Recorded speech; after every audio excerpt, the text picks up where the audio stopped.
지금 전 세계 사람들이 가장 관심을 많이 갖고 걱정을 하는 게 바로 코로나19 바이러스인데요.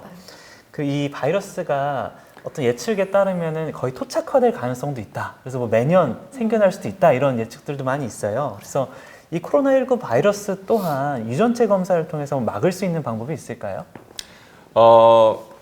지금 코로나 바이러스는 그러니까 가장 큰 문제 중에 하나가 처음에 이제 과학자들이나 어떤 일반인들이 기대했던 것보다도 굉장히 빠른 속도로 퍼져나간 부분이 있습니다. 그래서 뭐 토착화가 될 것처럼 거의 토착화라고 하면은 우리가 잘 알고 있는 뭐 독감 바이러스죠. 인플루엔자 같이 이렇게 뭐 계절마다 오는 가능성이 굉장히 높아졌다고 보고 있습니다. 뭐 물론 그렇지 않을 수도 있습니다만은 하지만 일단 유전자를 분석하게 되면 일단 두 가지를 볼 수 있어요. 바이러스의 유전자를 분석할 수가 있고 바이러스에 감염된 사람들의 유전자를 분석을 할 수가 있습니다. 네. 뭐 바이러스의 유전자를 분석하게 되면 가장 기본적으로 우리가 알 수 있는 것은 어떤 감염을 추적할 수 있는 그런 역학조사가 가능해집니다.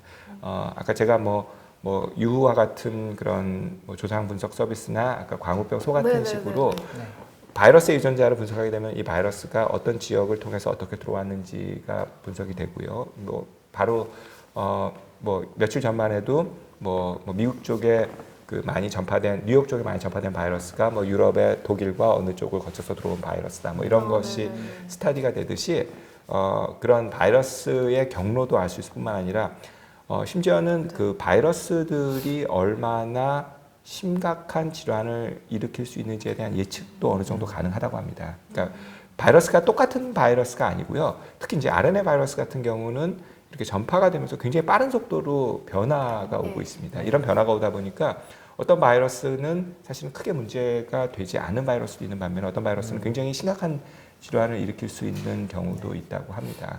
그래서 이 바이러스 같은 경우도 유전자를 분석하게 되면은 우리가 단순 진단 차원에서 이거는 굉장히 심각한 그 문제가 될 수 있는 바이러스입니다라는 것을 알 수도 있겠지만은 그 분석을 통해서 어떤 백신이라든지 또는 치료제를 개발할 수도 있고 또 이런 변이를 보게 되면은 바이러스가 어떤 식으로 바뀌어 나갈지를 예측할 수가 있습니다. 그래서 가장 중요한 거는 뭐 물론 지금의 바이러스 중요하지만은 사람들이 많이 걱정하는 것이 이런 팬데믹이 앞으로 점점 더 많이 자주 올 거라고 하고 있고 앞으로 왔을 때 우리가 어떻게 대처할 수 있느냐를 유전자 분석을 통해서 많은 정보를 얻을 수가 있습니다.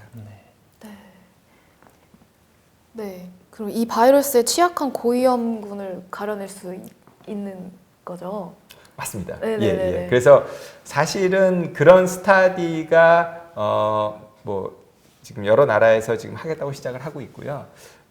대한민국에서도 사실은 어떻게 보면은 그런 스타디를 하기에 가장 좋은 나라가 전 세계에서 대한민국입니다. 지금 코로나 바이러스 사태로 인해서 대한민국이 굉장히 뭐 어떤 뭐 진단뿐만 아니라 이 바이오 쪽에 한류를 K-바이오를 할 정도로 많이 인식이 되고 있는데요. 사실 그런 데는 여러 가지 이유가 있습니다. 한국은 뭐 어떤 의료 시스템이라든지 이 병원 체계가 다른 나라들과 비교했을 때 굉장히 우월한 장점을 많이 갖고 있습니다. 뭐 저도 미국에서 같이 생활을 하다 보니까 우리가 그냥 객관적으로 미국이면 굉장히 선진국이고 뭐 훌륭한 의료 시스템을 갖고 있을 거라고 예상을 하시는 분들이 많이 있는데 이번 코로나 사태만 보더라도 미국의 의료 시스템이나 어떤 다른 나라의 의료 시스템이 얼마나 문제점을 많이 갖고 있고 한국이 또 좋은 장점을 갖고 있는지 알 수 있습니다. 그래서 저는 개인적으로 이런 한국이 정말 코로나 바이러스의 사태를 통해서 정말 전 세계의 어떤 의료나 이런 바이오 쪽에 정말 큰 역할을 할 수 있는 그런 좋은 기회를 갖게 됐다고 생각을 합니다. 네. 하루빨리 좋은 결과물이 나왔으면 좋겠습니다. 네, 그럼 다시 책으로 돌아가 볼게요. 제가 제일 놀랐던 부분은 세 번째 챕터인데요. 이 챕터를 보면 그 질병뿐만이 아니라 건강을 위한 생활 습관도 유전자에 의해 좌우된다는 내용이 있더라고요. 특히 뭐 운동을 좋아하고 싫어하는 성향도 유전적 영향이 강하다고 하는데 그런 성향에 있어서 유전적 영향을 받는 것은 어떤 것일까요? 사실은 많은 성향들이 유전자 영향을 받고요. 사람들이 뭐 심지어는 뭐 천성은 뭐 못 속인다 이런 말을 할 정도로 사실은 뭐 물론 많은 성향들이나 기질들은 교육이라든지 환경에 의해서 변하는 것은 맞습니다. 하지만 근본적인 어떤 그 천성이라고 해야 되나 사람들이 타고난 그 기질이나 이런 걸 유전적인 영향을 굉장히 많이 받습니다. 그 말씀하신 부분 중에서 이제 그 사실은 그 이게 뭐 동물 실험에서도 굉장히 재밌는 결과를 나타낸 건데 우리가 보통 뭐 쥐나 이런 거로 굉장히 많은 실험들을 하게 됩니다. 그래서 이제 어떤 유전적 변이를 갖고 있으면은 굉장히 뭐 레이지하다 그러죠. 게으르고 운동을 안 하는 쥐들이 있습니다. 그리고 이제 그런 쥐들은 보통 그냥 놔두게 되면은 더 빨리 질병이 발생하고 더 빨리 죽습니다. 그런데 재미난 실험이 유전적으로 이렇게 좀 운동을 안 하고 그런 쥐들한테 운동을 일부러 시켜봤습니다. 초반에 운동을 이렇게 시켜봤는데 그게 하나의 습관이 돼서 이 쥐가 살아가면서 오히려 그 운동을 하지 않은 쥐보다 그러니까 선천적으로 더 운동을 하는 거로 했던 쥐보다도 더 건강하게 살 수 있다는 연구 결과가 있습니다. 이 얘기는 뭐냐면은 내가 유전적으로 뭔가 취약한 부분이 있어도 내가 노력을 하게 되면은 사실은 그 유전적인 어떤 장점을 가진 경우보다도 더 유리해질 수 있다는 연구입니다. 그 제가 유전자 분석을 하면서 게놈 혁명을 썼던 가장 큰 이유 중에 하나가 또 그겁니다. 그러니까 말씀드렸듯이 유전자에 의해서 내가 어떤 질환을 갖고 있고 내가 어떤 문제가 있구나 그게 중요한 게 아니라 내가 그거를 알았을 때 내가 그거를 극복해서 더 좋은 쪽으로 할 수 있는 방법이 무엇일까를 알려주고 싶은 게 제 게놈 혁명 책의 가장 큰 목적이라고 볼 수 있습니다. 그 사실 유전자 견점에서 보면 나는 나의 부모님을 닮을 수밖에 없는데요. 어떤 경우에는 부모님과 전혀 닮지 않은 사람들도 있거든요. 저 같은 경우도 100% 닮지는 않았어요. 성격이 많이 다르거든요. 이런 거는 왜 그럴까요? 그냥 아주 쉽게 얘기하면은요. 사실은 환경이 다르기 때문입니다. 아까도 말씀하신 유전자는 모든 뭐 진화상에서도 그렇고 유전자와 환경은 뗄래야 뗄 수가 없는 관계입니다. 유전자가 변이를 일으키고 축적이 되는 것도 그 환경이 달랐기 때문에 그 환경에 적응하기 위한 어떤 하나의 변화가 있기 때문입니다. 그리고 아까 뭐 부모님 말씀하셨는데 어떻게 보면은 부모님과 나는 다른 부분이 많은 것 중에 하나는 부모님이 살았던 세대와 내가 살았던 세대가 다르기 때문에 똑같은 유전자를 갖고 있다 하더라도 그 표현형은 달라질 수밖에 없습니다. 그리고 하지만 또 그런 거는 있습니다. 그러니까 보통 이제 나이를 더 먹어가고 하면서 젊었을 때보다는 저도 이제 그런 얘기를 많이 듣습니다.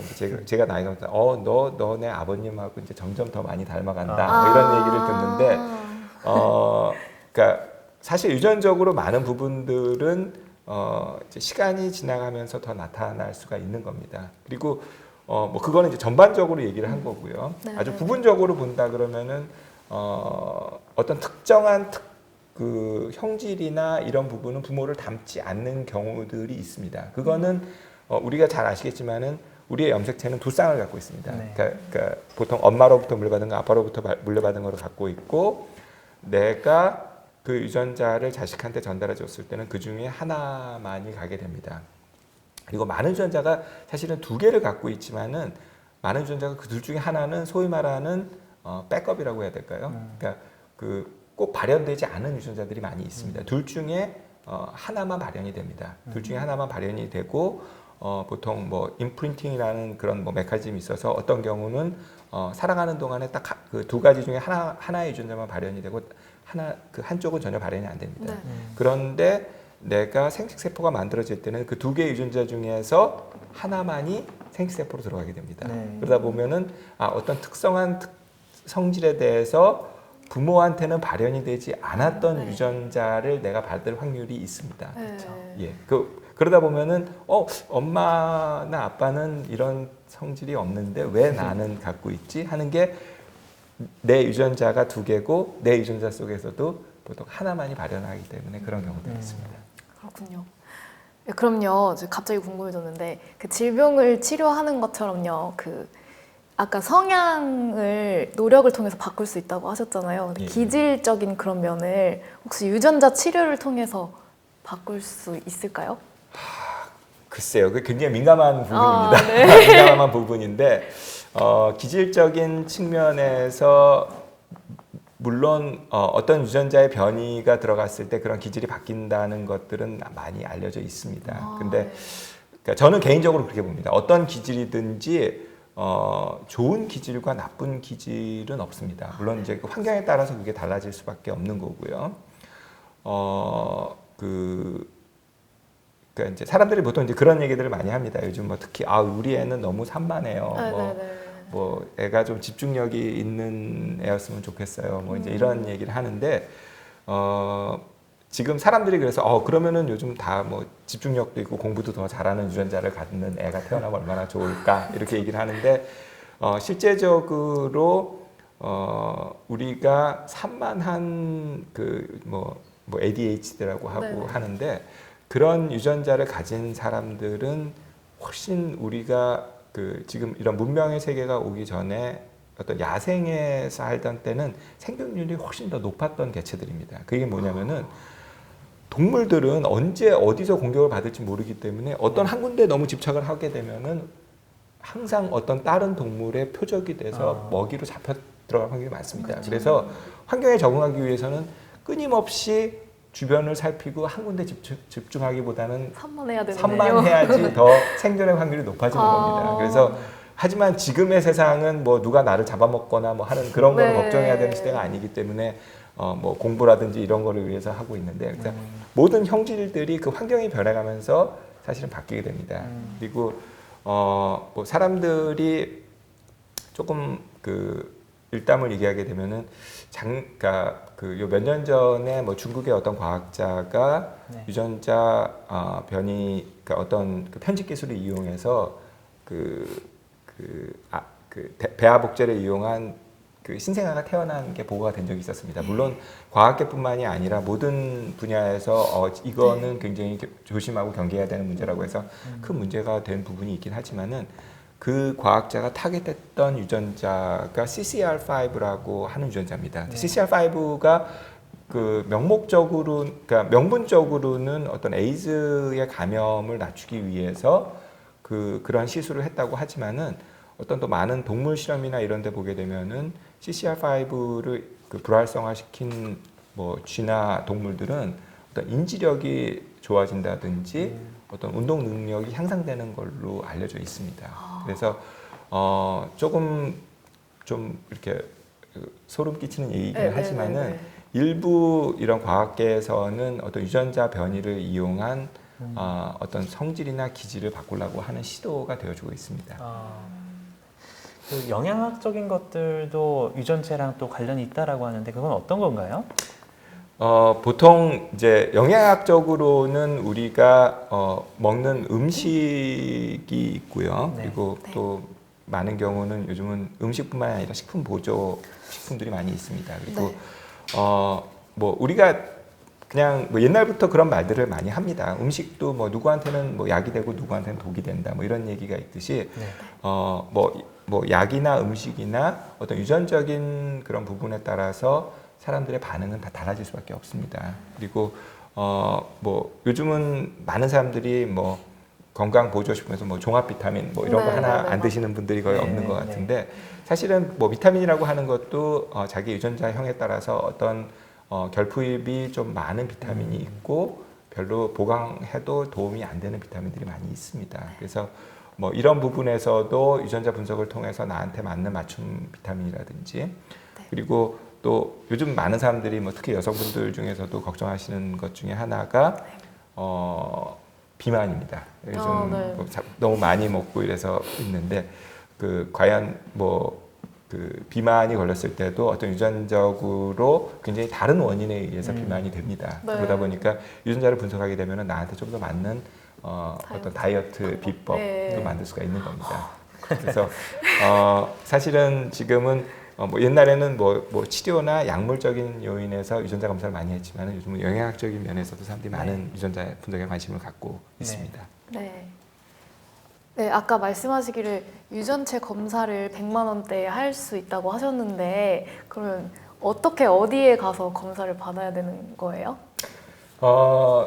개인 유전체라고 하는 것은 네. 보통 아까 어떤 질병하고 이런 유전체 분석하고는 조금 다른 차원의 분석이라고 보시면 되겠습니다. 물론 뭐 질병 유전체나 어떤 내가 진단을 위해서는 당연히 병원을 찾아가서 네네네. 혈액을 뽑거나 뭐 이제 이런 과정을 하셔야 되겠지만은 보통 네. 개인 유전체라고 하는 거는 요즘은 아주 쉽게 할 수가 있습니다. 그래서 쉽게요? 보통 온라인에서 어떤 내가 어떤 특정 서비스를 받고 싶다고 주문을 하게 되면은 이렇게 킷을 보내줍니다. 제가 그렇지 않아도 하나 보여드리려고 갖고 왔습니다. 네. 이게 이제 저희가 이제 뭐 유후라고 해서 아까 제가 말씀드렸던 네. 어떤 조상 찾기 서비스 같은 네. 그런 서비스인데요. 이 킷을 보게 되면은 열어보게 되면은 굉장히 박스가 이쁩니다. 근데 예쁘네요. 네. 여기 침을 받을 수 있는 간단한 용기를 보내줍니다. 그래서 그냥 침을 두세 번 뱉게 되면은 네. 침 속에 있는 한번 보시죠. 네. 예, 침 속에 있는 유전자를 분석해도 나의 모든 유전자를 분석을 할 수가 있습니다. 네네네. 그래서 이거를 반송 우편물에 보내게 되면 보통 한 일주일에서 2주일 사이면은 나의 유전자 분석 결과를 알 수 있고 그렇게 간단해요? 그 데이터는 뭐 마이지노 박스라든지 어떤 클라우드에 저장을 해서 내가 다양한 용도로 쓸 수 있게끔 할 수가 있습니다. 네. 신기하네요. 이게 참 네. 저희가 생각을 해보면 이 유전자 정보를 이제 다 밝힌다라고 하는 게 굉장히 재밌고 좋아 보이긴 하는데 또 걱정되는 것도 사실이거든요. 네. 뭐 주민번호 같은 경우에는 도용되거나 하면은 바꾸거나 할 수가 있는데 유전체 정보는 제 걸 바꿀 수가 없다 보니까 좀 걱정되는 부분들도 있는데요. 어떤 부작용들이 또 있을 수 있을까요? 사실은 유전자 정보는 지금은 굉장히 중요한 개인 정보가 되고 있습니다. 그래서 어떤 개인 정보든지 뭐 본인의 개인 정보가 유출됐을 때 잠정적인 문제점은 있을 수 있다고 봐야 되고요. 하지만 지금 유전자 정보가 뭐 공개를 하거나 어떤 기부를 해서 알려져 있는 사람들이 생각보다 많이 있습니다.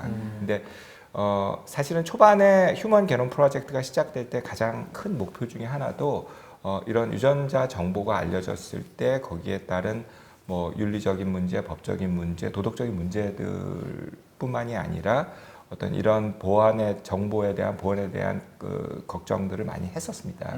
그래서 기술적으로도 보면은 요즘은 뭐 어떤 개인 정보 차원에서도 그런 많은 기술들이 쓰여지고 있는데 뭐 어떤 블록체인을 이용한다든지 뭐 안 그러면은 어떤 특별한 암호화나 굉장히 다양한 많은 기술들이 정보를 보호하는 기술들이 있습니다.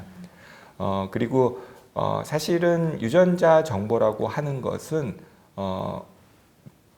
어떤 개인이 그 정보를 활용할 수 있지만 그 정보가 남들한테 알려졌을 때 어떤 주는 혜택과 이익을 따져볼 수가 있습니다. 근데 저는 물론 모든 어떤 정보에 대해서 잠재적인 위험이 있는 것은 사실입니다만은 유전자 정보는 사실은 많은 정보가 모여서 그거에 대한 연구와 분석을 했을 때 좀 더 우리가 많은 어떤 질병을 예방할 수 있고 어떤 질환을 고칠 수 있는 굉장히 소중한 정보로 쓰여집니다. 그래서 제가 아까 잠깐 예로 들었던 것 중에 하나 어떤 암 환자가 자기 유전 정보에 의해서 다른 암 환자를 고칠 수 있다라는 그런 부분에 대해서 되게 감사했다고 말씀드렸는데요.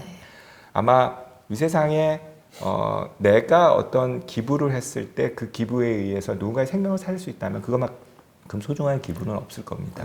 예, 그래서 지금 굉장히 많은 그런 제도들이나 이런 것들이 물론 개인 정보나 어떤 위험한 부분은 최대한 배려를 하면서 유익한 쪽으로 유전자 정보가 쓰여질 수 있는 그런 많은 제도적 장치와 그런 기술들이 개발이 되고 있습니다. 네, 말씀을 나누다 보니 뭔가 미래 세계에 다녀온 듯한 기분이 드는데요.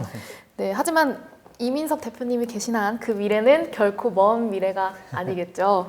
네. 감사합니다. 네, 오늘 게놈 혁명의 저자 이민섭 교수님을 모시고 호모 100 시대에 대해 이야기를 해봤습니다. 네, 어느덧 마칠 시간인데요. 오늘 책방에 오신 소감 간단히 말씀해 주시죠. 옛날 말에 그런 게 있습니다. 뭐 지피지기면 백전백승이다. 그러니까 물론 그 자기를 알아야 되고 그 적을 알면은 모든 싸움에서 이길 수 있다는 거죠. 그래서 아마 현대인들의 가장 큰 적 중에 하나가 많은 질병과 우리가 살아가면서 그 겪어야 될 어려움들이라고 생각을 합니다. 근데 내가 나를 조금 더 잘 알고 파악할 수 있다면은 사실은 그런 많은 어려움들을 슬기롭게 해결할 수 있다고 생각하고, 나를 가장 잘 알 수 있는 방법이 나의 게놈을 이해하고 나의 게놈을 활용할 수 있는 거라고 생각을 합니다. 그래서 많은 분들이 앞으로 그 살아갈 100세 시대, 그리고 이제 정말 다양한 그 어떤 준비를 해야 되는 젊은 사람들에게 이런 게놈에 관심을 갖게 됨으로써 많은 그 도움을 받고 또 어떤 진로나 어떤 미래를 준비하는데 큰 역할을 했으면 합니다. 네. 네. 저는 사실 초파리 유전자를 연구하고 있는 과학자기도 한데요. 네. 지금 연구를 너무 훌륭하게 해오셨고, 그리고 그 연구 결과를 통해서 현실화로 만들어내신 대표님을 옆에서 뵙고 많은 이야기를 듣다 보니까 과학자로서 많이 도전이 되고, 저 또한 앞으로 더욱더 열심히 해야겠다라는 생각이 드는 것 같습니다. 감사합니다. 네. 격려합니다. 네. 책의 저자를 직접 모시고 과학기술정보통신부와 한국과학창의재단이 인증한 우수 과학도서를 소개하는 2020 온라인 과학축제 사이언스 책방 즐거우셨나요? 저희 사이언스 책방은 다음 주 목요일 정오 또 다른 책과 또 다른 이야기를 가지고 다시 찾아뵙도록 하겠습니다. 지금까지 과학 커뮤니케이터 목정환, 과학 퍼포머 이빛나, 게놈 박사 이민섭이었습니다. 안녕히 계세요.